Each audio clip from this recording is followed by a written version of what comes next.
Kati bannakibiina kya FDC bakukulumidde ekitongole ekivunaanyizibwa kukungaanya omusaayi mu ggwanga ekya Nakasero Blood Bank olw'okola n'abentegeka mwe babasabira okukungaanya abantu abagenda okugaba omusaayi kyokka ne batalinnyayo. Pulezidenti wa FDC Patrick Oboy ategeezezza nti balabye obudde bugenderete ate nga bakungaanyiza abantu ku kitebe kyabwe Najjanankumbi kwe kusalawo okubira abantu bano amasimu ne babategeeza nga bwe batagenda kugenda naye nga tewali nsonga ya simba gye bawadde.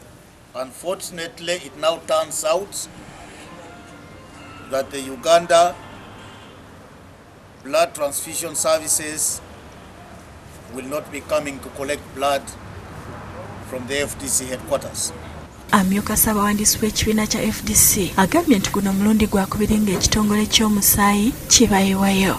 Era nga babategeeza n'emabega bwe twabagamba tusinkane wali ku Square era badduka olubaga nti omusaayi balina muki muyitirivu. Kaija agamba nti kyewuunyisa okulaba ng'ekitongole kino kijja ku bantu abatono mu bifo eby'enjawulo omusaayi kyokka babakungaanye mu bungi ne bakungaana abantu ne bagaana okubakolako. Kitwewuunyisizza abasajja bano olutuusa olwali banawo okwebuzaabuza ffe saamu n'ekitundu tuliwo ntanze okuteekateeka atubalinda saawa 2 osanga jamu kabakoze ki ikabakutte ne banawo okuggyako amasimu bwe bagagira network amusiwulira bulungi.